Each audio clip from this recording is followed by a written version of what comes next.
Buenas tardes, hermanos, bienvenidos a este culto de adoración y alabanza para nuestro Señor Jesucristo de la Misión Bautista Vida Eterna de Querétaro.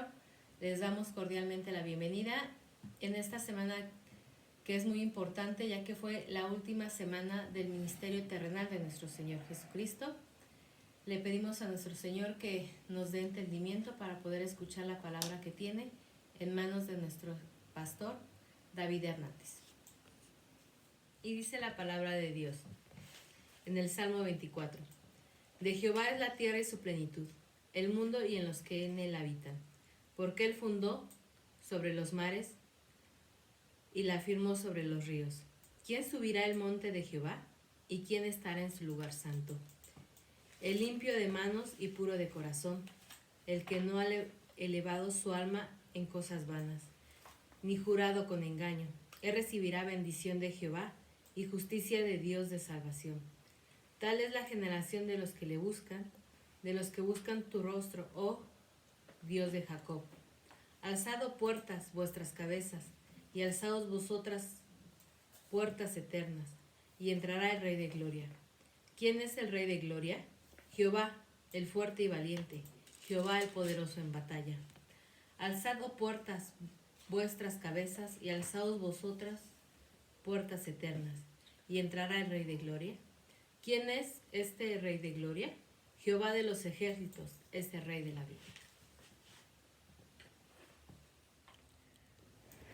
Así nos dice la palabra de Dios en el Salmo 27, versículo 6. Cantaré y entonaré alabanzas a Jehová. Alabemos a nuestro Dios. Escuchemos al ministerio de alabanza de nuestra iglesia madre, la Iglesia Bautista Oreb de la Ciudad de México.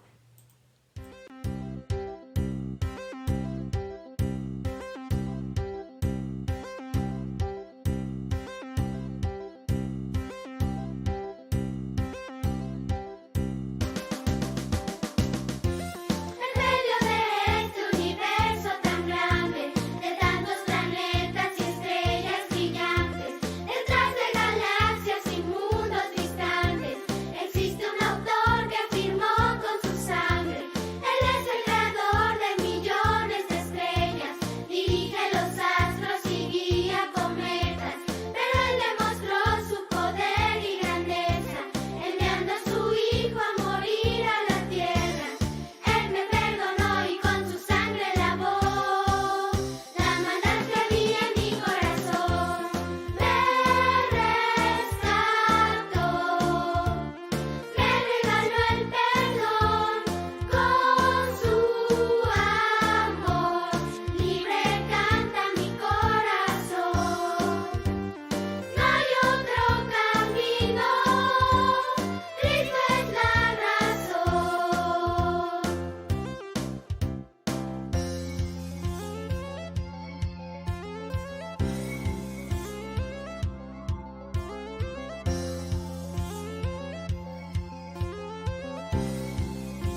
puedes creerla con el alma, porque su fidelidad nunca falla,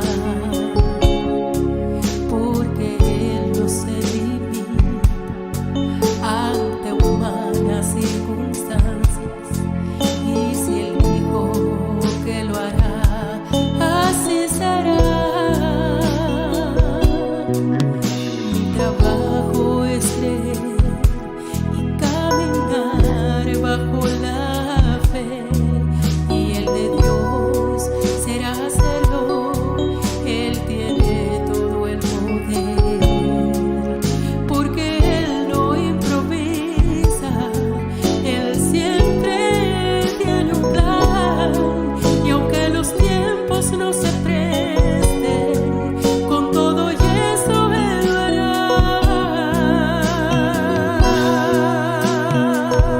Mi trabajo es creer, abrazarme a la fe. El trabajo de Dios es hacerlo. Él sabrá disponer los tiempos. Mi trabajo es mantener la calma en lo duro de las circunstancias. El trabajo de Dios es abrir las puertas y romper murallas. Mi trabajo es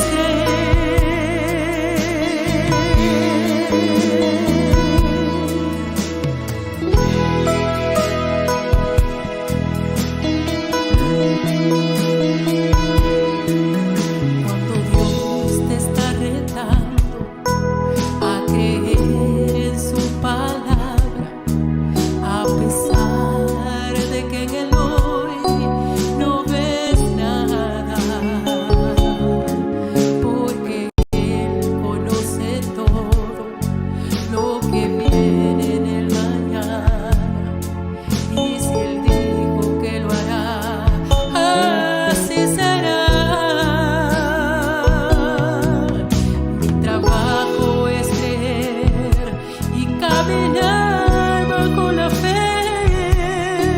y el de Dios será hacerlo. Él tiene todo el poder, porque Él no improvisa, Él siempre tiene un plan, y aunque los tiempos no se presten, con todo y eso Él lo hará.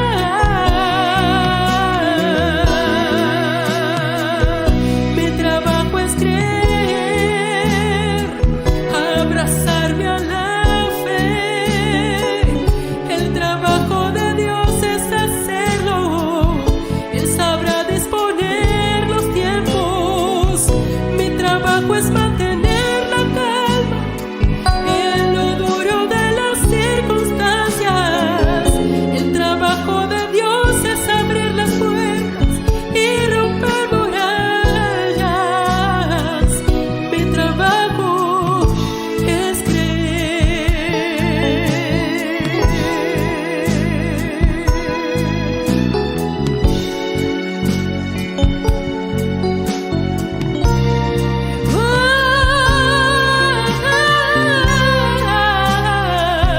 Mi trabajo es creer, abrazarme a la fe. El trabajo de Dios es hacerlo. Él sabrá disponer los tiempos. Mi trabajo es mantener la calma en lo duro de las circunstancias. El trabajo de Dios es abrir las puertas y romper murallas. Mi trabajo es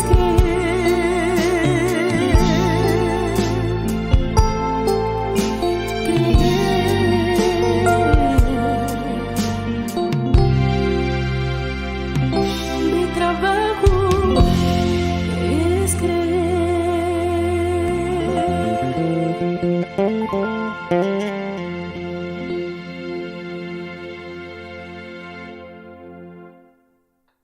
Muy bien, hermanos, para que el pastor pueda comenzar con la predicación, Vamos a decir nuestra profesión de fe como estamos acostumbrados. Levantemos nuestra Biblia, ya sea en libro, tablet o en su celular, y vamos a repetir. La palabra de Dios contenida en este libro es la verdad que acepto creer, es la enseñanza que me comprometo a seguir y es la esperanza que me atrevo a confesar.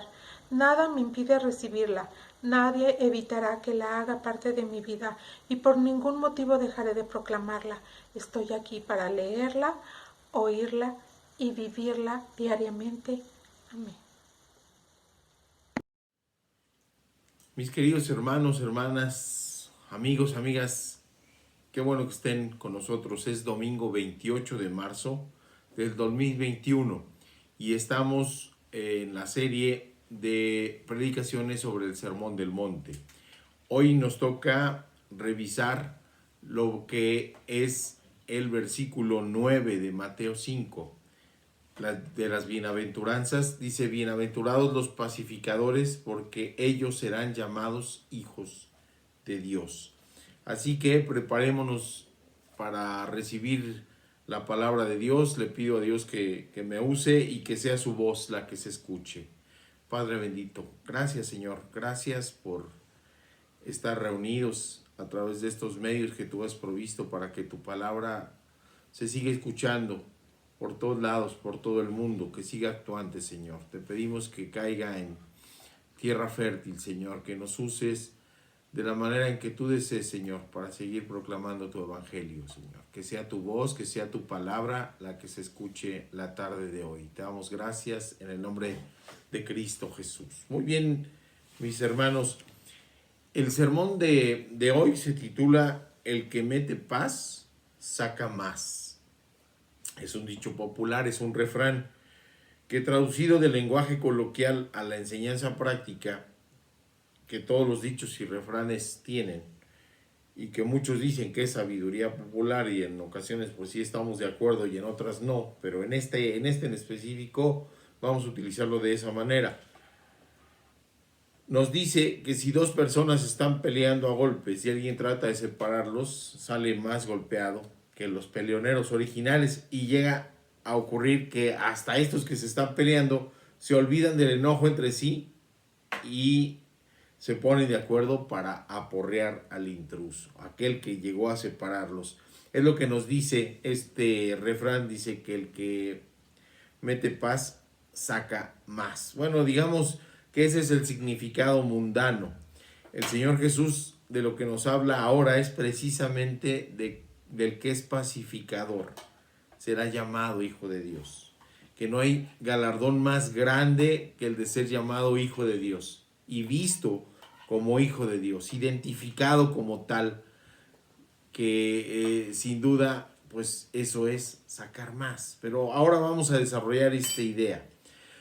Hay en la concepción actual en el mundo una idea errónea que un pacificador, que un pacifista es alguien pasivo. Pero un pacificador no es pasivo, tampoco es alguien que sea conformista, que sea agachón, que sea tímido, o en pocas palabras, que sea pusilánime.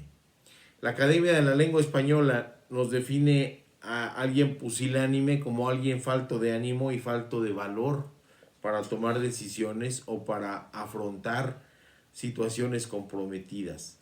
Nada de eso tiene que ver con personajes que en la historia del mundo son considerados como pacifistas. Por ejemplo, en la historia reciente de la humanidad, digamos hablando de los últimos 2 siglos, podemos encontrar pacifistas muy famosos. Podemos estar o no de acuerdo con algunas de sus posturas, pero son famosos y al escuchar el nombre seguramente la gente los identifica. Podemos encontrar, por ejemplo, a Mahatma Gandhi, que con su lucha pacifista logró la liberación de la India. Podemos encontrar a Martin Luther King, por cierto, pastor bautista y luchador en los Estados Unidos contra el racismo. Podemos encontrar a Nelson Mandela, quien luchó contra la política oficial de segregación del Estado sudafricano, que se llamaba el apartheid. Y también podemos encontrar, por ejemplo, a Malala Yousafzai, luchadora por los derechos por la educación de las mujeres en Pakistán, quien sufrió un atentado que casi le cuesta la vida. Y lo que podemos encontrar en común en estas personas es que no eran pusilánimes, habían decidido que fuera la vía pacífica, la vía de la no agresión, la vía de la no violencia, con lo que ellos trataran de cambiar su entorno, su sociedad o el mundo.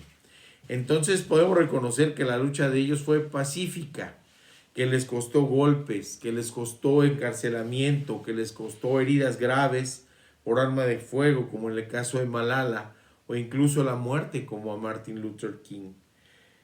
Pero no hay esta cuestión de cómo se define el ser pusilánime, porque para tener esa lucha de tipo pacífico se necesitaba valor, un valor que fue encomiable, que fue importante, sí, para ellos, pero su lucha además miraba por otros y no solamente para sí mismos, que estaban dispuestos a pagar y pagaron un alto costo por defender sus ideales, que retaron y asumieron las consecuencias de sus actos porque sus ideas se acompañaron de acciones y que estas acciones fueron profundamente violentas, pero no agresivas.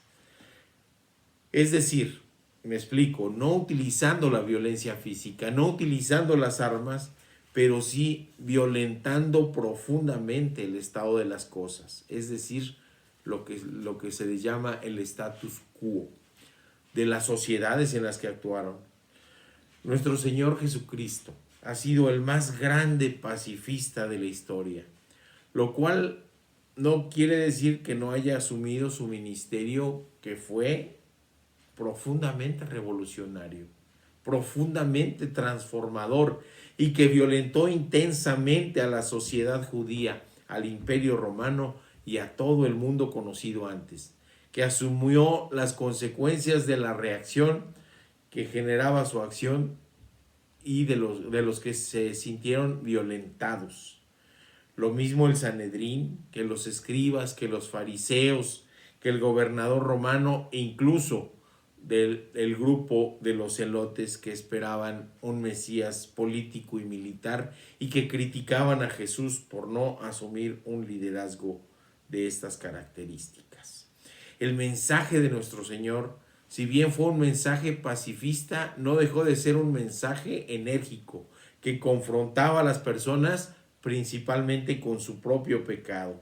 En el Evangelio de Juan, en el capítulo 6, el Señor les habla de comer su carne y de beber su sangre, anunciando su violenta muerte, y decía que era Él el pan de vida. ¿Y cuál fue la reacción de los que le escucharon?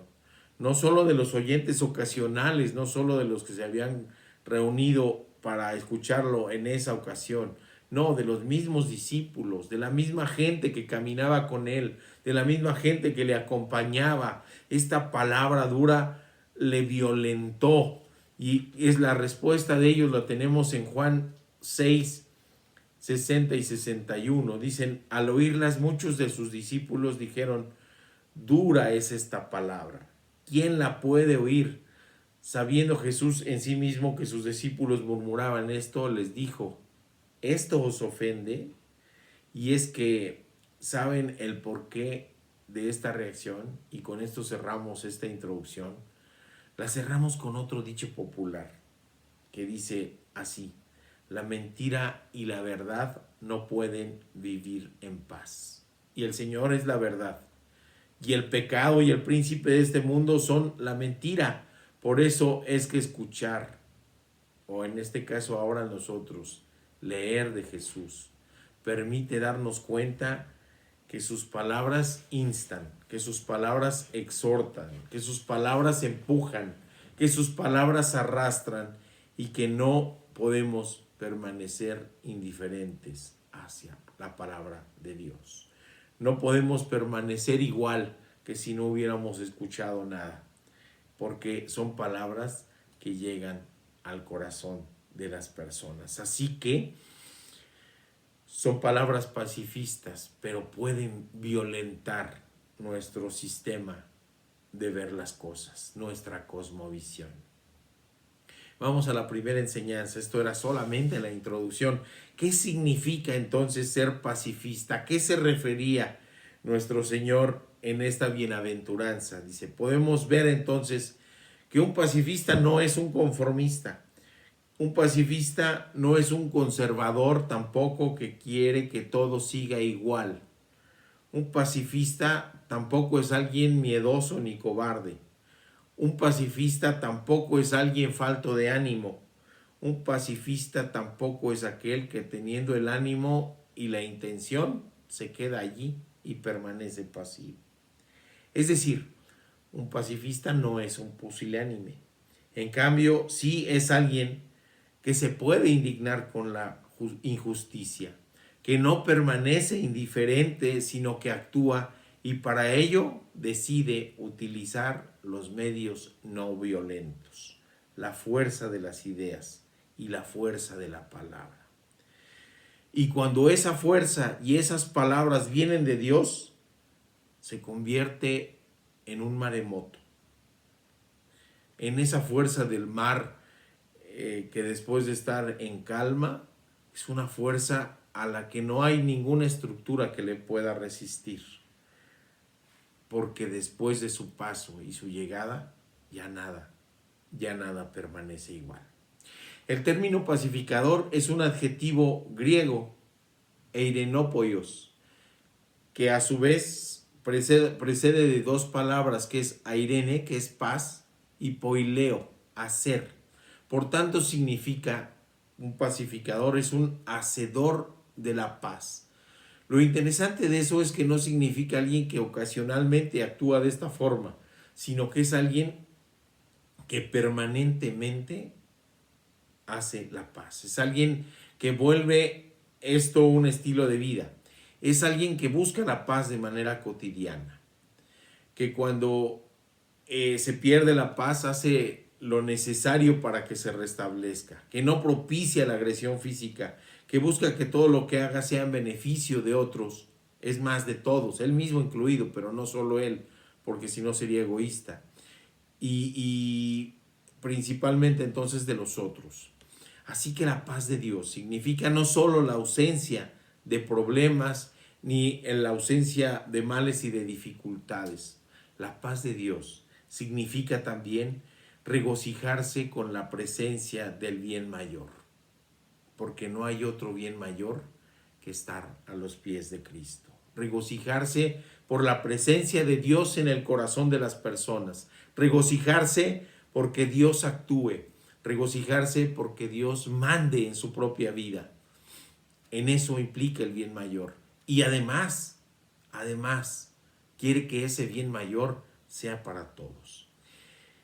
Y esto pues no es buscando ni el reconocimiento ni los honores de los hombres. Más adelante es el mismo Evangelio de Mateo, el Señor se explaya al respecto. Ya nos tocará estudiarlo. Referente a la limosna, por ejemplo, referente a la oración, referente a las riquezas materiales, el Señor nos pide hacerlo de manera discreta y no buscarlo, no buscando un galardón en la tierra, no buscando el reconocimiento de los demás. El Señor nos llama a moldear este rasgo de carácter como algo notorio de los hijos de Dios. El pacificador debe ser alguien que esté en paz, que mantenga la paz y que tenga paz en su corazón. En Marcos 9:50 el Señor nos dice, tened paz unos con otros. Misma recomendación nos hace, por ejemplo, Pablo en Romanos 12:18. Si es posible, en cuanto dependa de vosotros, estad en paz con todos los hombres. Y fíjense qué interesante, porque dice, si es posible, y luego dice, en cuanto dependa de vosotros. Es un reto si es posible, porque habrá situaciones, habrá circunstancias que no dependan totalmente de la persona. Pero en la siguiente frase, sí, Pablo marca la postura, en cuanto dependa de vosotros. Y es que quizás esas circunstancias o esas situaciones no están bajo control de la persona pacificadora. Pero lo que sí debe y puede estar bajo su control es la reacción que tiene esa persona a esas circunstancias. Si reaccionamos con lo que se llama mecha corta, explosividad, ira fácil. Alguien dice carácter fuerte. No, no somos pacificadores, hermanos. Y esto que estoy diciendo seguramente le está confrontando. Le está confrontando a usted y me está confrontando a mí. Porque así es la palabra de Dios. Así es intensa, es certera, es verdadera. Y muchas veces no actuamos como pacificadores. Y entonces muchas veces no estamos dando un testimonio de ser nacidos de nuevo y de haber sido transformados. A veces nos ocurre en la calle, viene un cerrón y empezamos a gritar cosas. Y verdaderamente eso no es buen testimonio. Y hay personas que no lo han comentado, no es buen testimonio. Y si aterrizamos esto a nivel de la casa, híjole, a veces nos comportamos de una manera diferente, ¿no? Hay una anécdota de un niño que decía que quería vivir en el templo porque su papá siempre se comportaba diferente en el templo que como se comportaba en la casa. Y él quería tener permanentemente como papá aquel hombre, que se comportaba de esa manera en el templo. Así que, pues es una palabra que confronta. El Señor nos está pidiendo un cambio, nos está pidiendo que actuemos verdaderamente como pacificadores. Pero, ¿qué creen? Si esto dependiera de nosotros, como dice Pablo, ¿verdad? En lo que nos dice Pablo, en cuanto dependa de vosotros, si esto dependiera totalmente de nosotros, qué desafortunados seríamos. No es que fuera incierto esto, sino con toda certeza íbamos a fallar. Con toda certeza es que vamos a estar cayendo una y otra y otra y otra vez en la ira fácil. Y vamos a estar cayendo una y otra vez en las garras de este pecado que es de la ira y todo lo que eso conlleva. Pero afortunadamente no depende de nosotros, porque si no estaríamos perdidos. No sería incierto si podemos o no podemos, sino con toda certeza por nuestras propias fuerzas. No podríamos con absoluta certeza y estaríamos perdidos, pero bendito Dios, porque no solamente el Señor nos muestra el camino, sino nos provee de los recursos para ello. Y es que la paz, mis hermanos, es uno de los frutos del Espíritu que Pablo nos comenta en la carta a los Gálatas, en el capítulo 5, versículo 22. Es entonces el Espíritu Santo actuando, generando las características que nos acerquen a Cristo.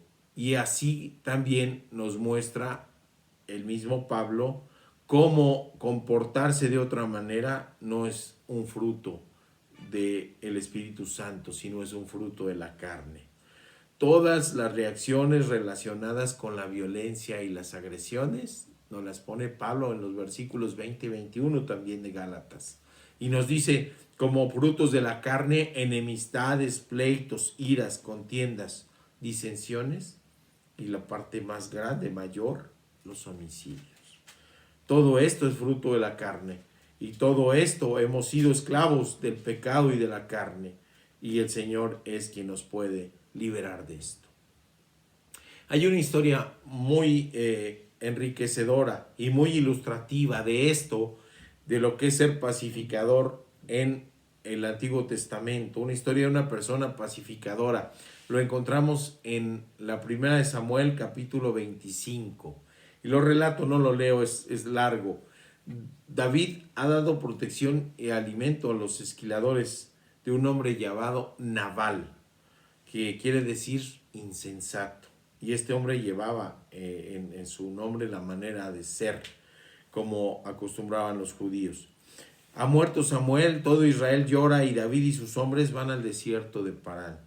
David se entera que Nabal tiene ahí a sus trasquiladores de ovejas y envía a hombres para conseguir provisiones. Pero son maltratados, corridos, humillados y mortificados. David había dado protección a la gente de Nabal. Les habían alimentado y les habían dado protección. Pero ahora que llegan estos hombres a Nabal, Nabal les dice, no conozco a quien te envía. No los conozco a ustedes y no les voy a dar ni de mi agua ni mi alimento a ustedes, que no conozco, a hombres que no conozco. Así que David decide ir con 400 hombres a buscar a Nabal y a toda su casa para arrasar con ella. La instrucción que da David es que no quede nadie con vida.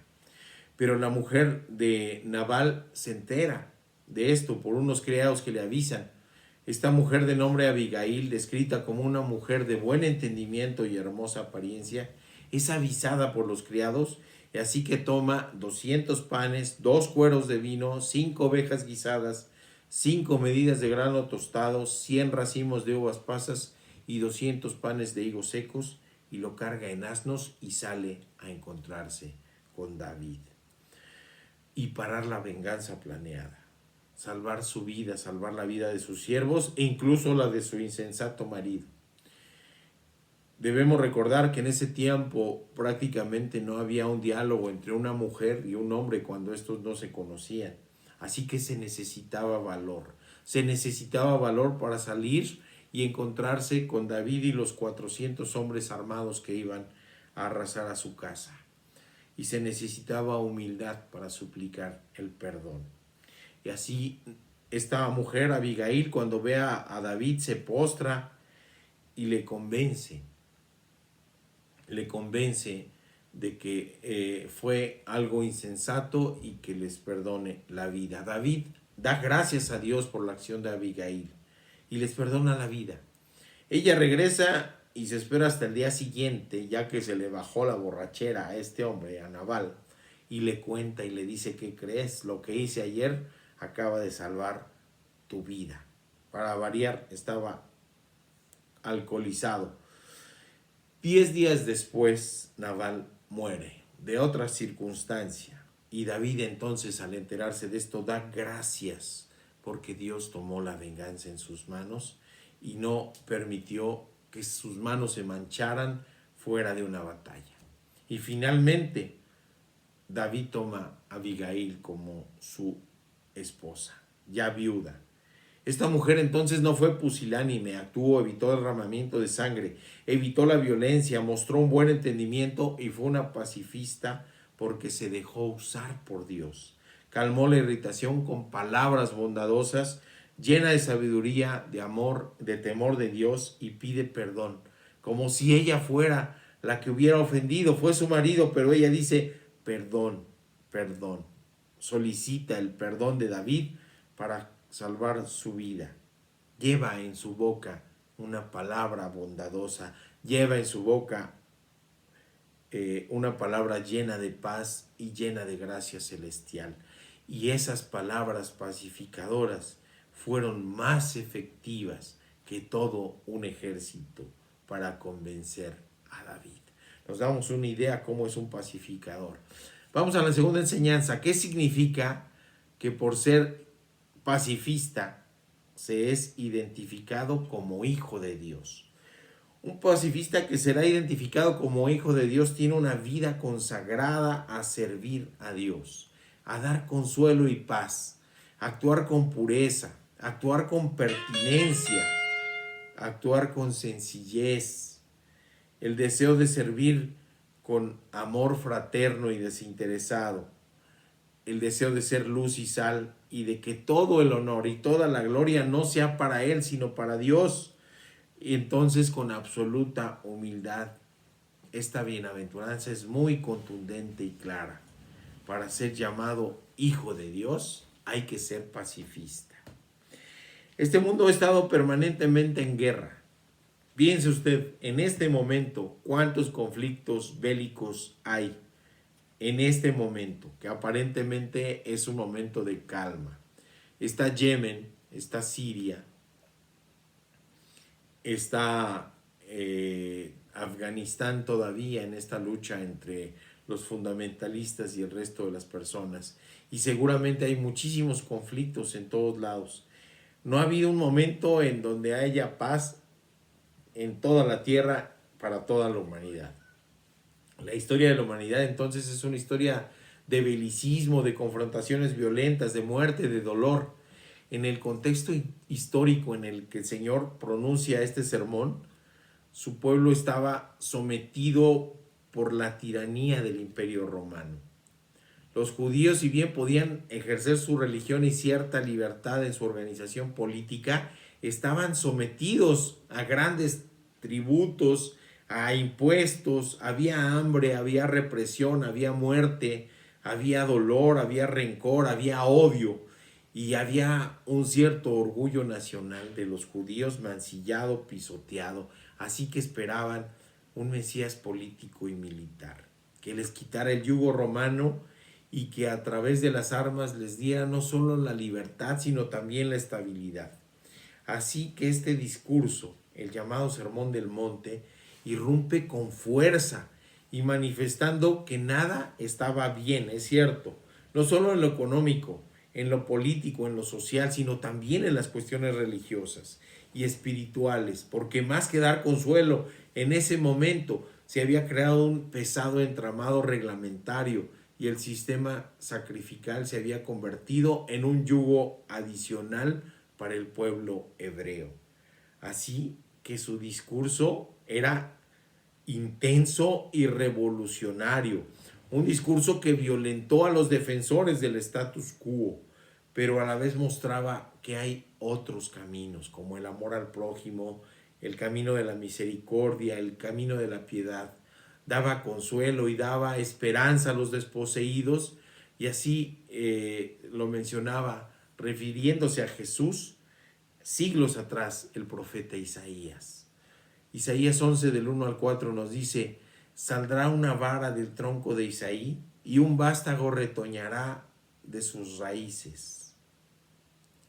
Y reposará sobre él el espíritu de Jehová, espíritu de sabiduría y de inteligencia, espíritu de consejo y de poder, espíritu de conocimiento y de temor de Jehová.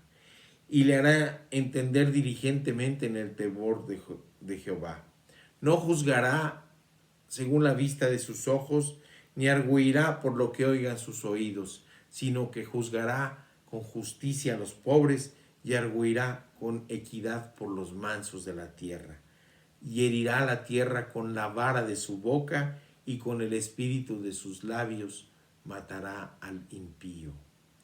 La fuerza de la palabra, mis hermanos, podría interpretarse por unos escuchando a Jesús como palabras de vida y por otros como amenaza, porque trastocaba todo el sistema de valores que se encontraba entonces.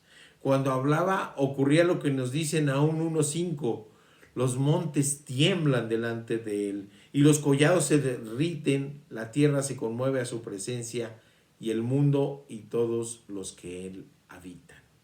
Jesús es el modelo perfecto que nos ha presentado en las bienaventuranzas. Todas y cada una son características del carácter, de la personalidad de Jesús.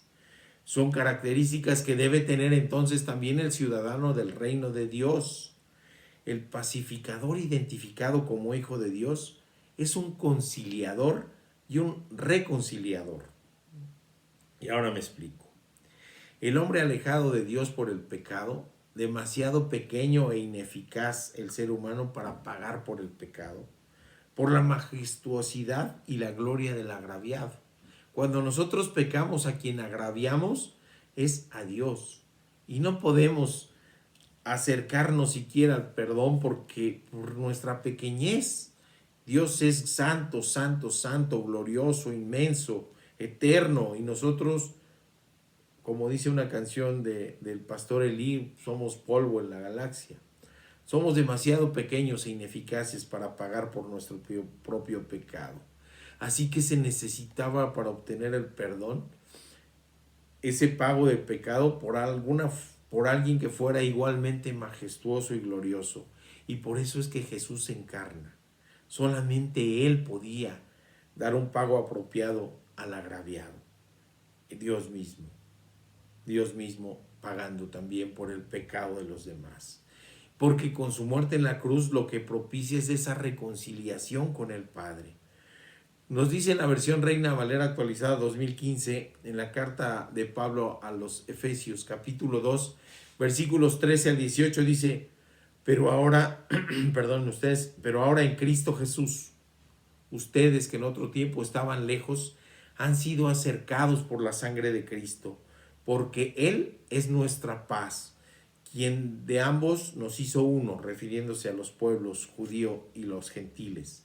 Él derribó en su carne la barrera de división, es decir, la hostilidad, y abolió la ley de los mandamientos formulados en ordenanzas para crear en sí mismo de los dos hombres un solo hombre nuevo, haciendo así la paz. También reconcilió con Dios a ambos en un solo cuerpo por medio de la cruz, dando muerte en ella a la enemistad, y vino y anunció las buenas nuevas: paz para ustedes que están lejos y paz para los que están cerca, ya que por medio de él ambos tenemos acceso al Padre en un solo espíritu. De modo que el pacificador que ha disfrutado ya el ser reconciliado con Dios no puede hacer otra cosa que hablar de Dios y sus misericordias y buscar que otros también opten por la reconciliación con el Padre.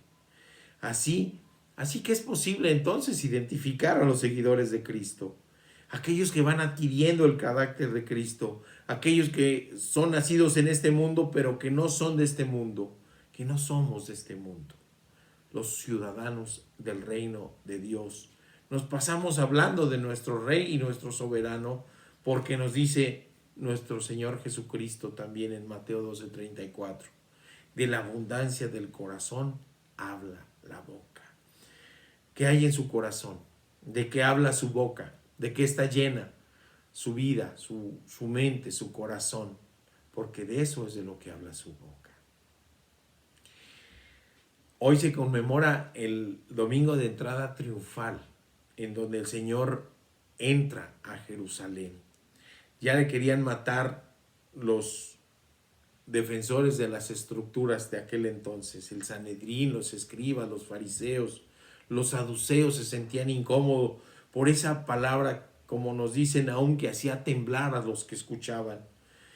Y el Señor se decide a ir, sabiendo que estaba en riesgo su vida, a retar con su presencia, siendo un pacificador, pero a retar, a violentar con su presencia a estas personas que les incomodaba su palabra.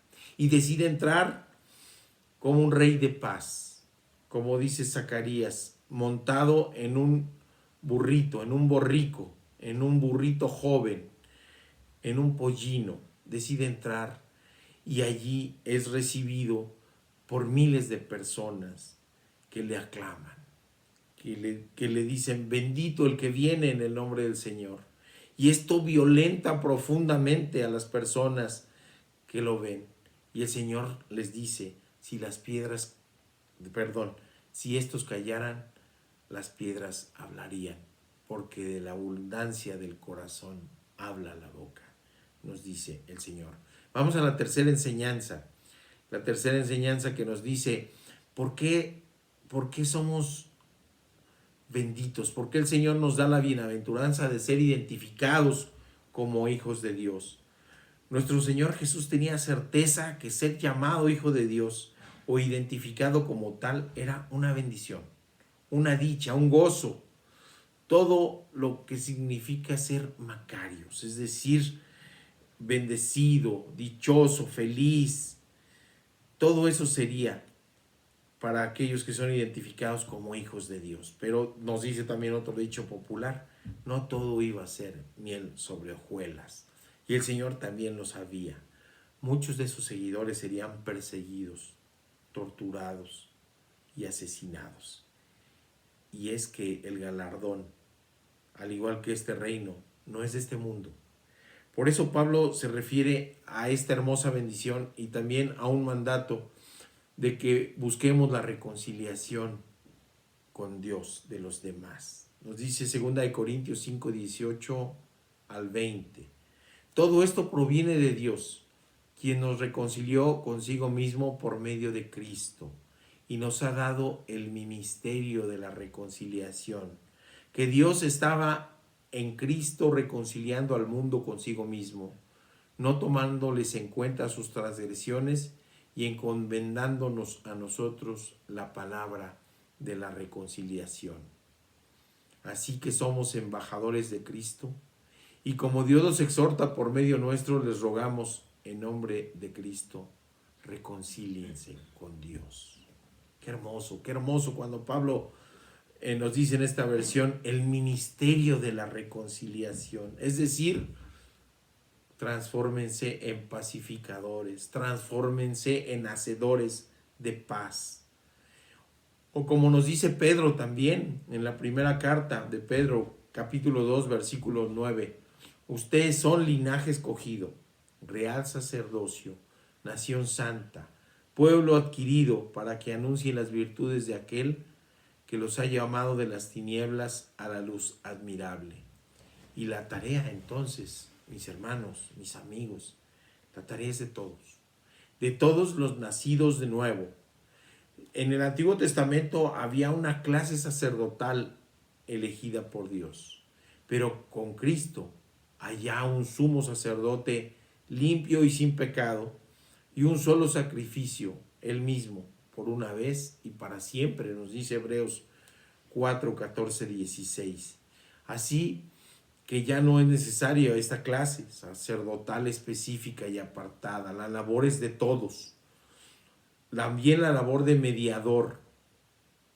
Ya tenemos un mediador. Nos dice Pablo en 1 Timoteo 2:5, un solo mediador entre Dios y los hombres, Jesucristo nuestro Señor. La labor no es mediar, sino es reconciliar. La labor es actuar como pacificador, llevar palabras que no nos dejen en paz, pero que sean palabras de paz. Nuestra labor entonces es ser pacificadores para ser identificados como hijos de Dios, pero siempre también con humildad, siempre dependientes, siempre necesitados de Dios, siempre buscando su rostro, siempre mirando con fe y confiando en su misericordia y siempre, pero siempre dando testimonio de lo que Dios ha hecho en nuestra vida y de lo que puede hacer en la vida de los demás. Que es Dios quien añade, pero dejémonos usar, y esa es la bendición ahora, y el galardón mayor lo tendremos después. Y entonces lo único que podemos decir es cómo no ser macarios. Mis hermanos, tenemos un desafío, cortito lo voy a decir. Hay una canción que se llama Si Puedes Creer, una alabanza. Es bonita. Y pues ese es el desafío. El desafío es, si puedes creer, si lo puedes creer, mete paz y saca más, porque tu galardón estará en los cielos. Y con ello sé bienaventurado. Padre bendito, gracias Señor por tu palabra preciosa, Señor. Te rogamos que nos bendigas, Señor, que bendigas a las personas que están escuchando este mensaje, Señor, que les guardes, que les cuides, que les prosperes y que tu palabra caiga en tierra fértil, Señor, que empujes a tomar decisión, que empujes a que esta palabra que ella misma dice no regresa vacía, caiga en corazones sensibles, en oídos sensibles, Señor, y que podamos ser más los reconciliadores y los pacificadores a tu servicio. Te damos gracias porque nos has mirado con misericordia y nos utilizas no por lo que somos, sino a pesar de lo que somos, Señor. Y eso nos hace bienaventurados. Gracias, Padre bendito, en el nombre precioso de nuestro Señor Jesucristo. Amén. Mis amados hermanos, qué placer haber estado juntos por estos medios, alabando y adorando a nuestro Dios. Vamos a despedirnos con una hermosa alabanza final y con nuestro texto lema de este año, que dice: estamos seguros de esto, en medio de toda aflicción somos más que vencedores por medio de Jesucristo que nos amó. Sean ustedes despedidos, que Dios les bendiga y les guarde.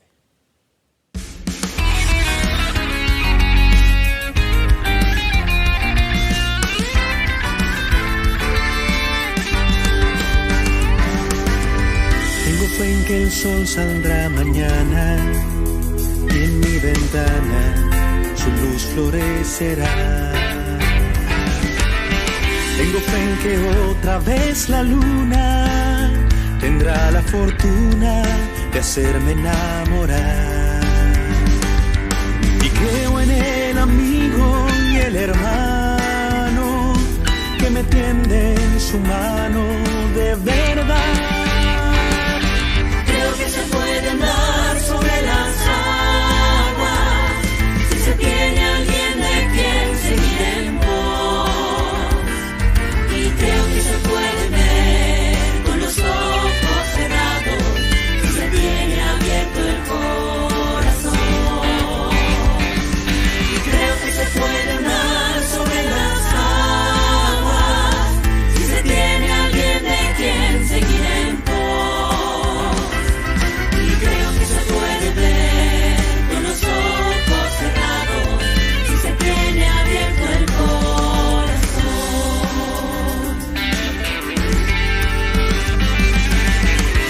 En que el mundo no está solo, que existe alguien que lo cuida con amor. Y tengo fe en que el hombre no es tan malo, que guarda un poco la imagen del Creador. Y creo que el mar rojo puede abrirse si buscamos al Señor. Puede andar sobre las aguas si se tiene alguien de quien seguir en pos. Y creo que se puede ver con los ojos cerrados si se tiene abierto el corazón. Y creo que se puede andar sobre las aguas si se tiene alguien de quien seguir en pos.